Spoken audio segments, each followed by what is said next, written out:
Here's a State Tool and Die 200-ton hot metal car. When you get this kit, the manufacturer suggests that you use a 256 tap to tap all 6 holes before you put the screws in.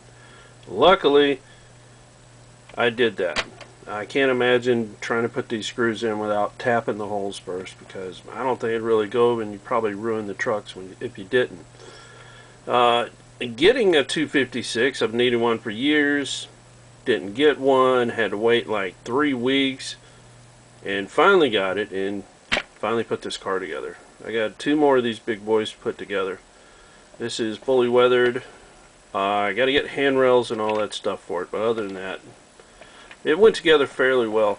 I will say, when you put the weight in the center, the cars are joined right here at this seam and over here on this seam, and when you put the weight in here, it sticks out probably 1/8 of an inch, maybe less than that on both sides. Now these are just butt-to-butt glue edges. When you glue this kit together, you know, it goes flat to flat.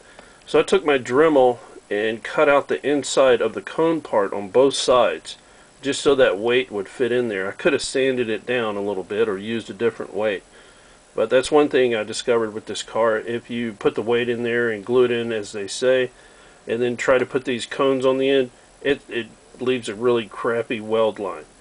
But if you take your Dremel and like a milling bit or something small that you can get in there and, you know, mark and cut where the weights are, and then kind of whittle it out to where it fits together, and then the car's no problem. This thing went together really easy. Painted all the trucks. Painted everything, and just got done weathering. This is my first real weathering job. Monroe Models makes it really easy to weather. If I can do it, you can do it. This is a great car though. It's a huge car. I didn't realize how big it was. It's freaking huge. Let's see how big this thing is.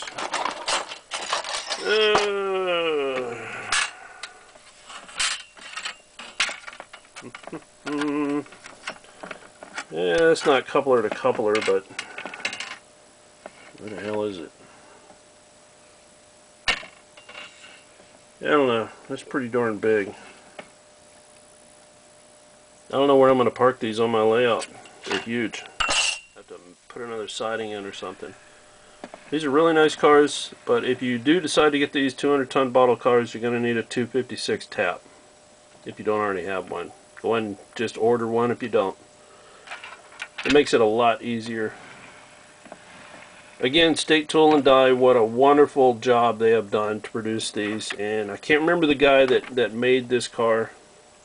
Thank God for him, because without, you know, him and State Tool, we wouldn't have these cars. I'm a firm believer in State Tool and Die's products. They make wonderful stuff for steel modelers. Got 2 more of these, and I think that's about it of the State Tool and Die stuff. I put together a bunch of mill cars, and I just got one of these. These are pretty cool. It's a clean type hot metal car. I've never put one together. It's my first time putting one together. Pretty easy. Again, State Tool and Die. Painted the wheels, painted the trucks. That's, you know, that's a really nice detail. When you do paint the wheels and trucks, I think it turns out a lot better. Makes the wheels pop.